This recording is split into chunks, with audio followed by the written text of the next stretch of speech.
Inaresto si Marcos Ilocos Norte Mayor Jesse Ermitanio matapos mahulihan ng mga baril at bala sa loob ng kanyang bahay.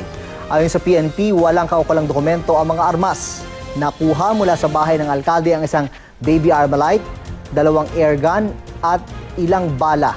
May nakita rin 2 caliber 45 na baril, 1 Armalite at mga bala sa balon sa loob ng compound.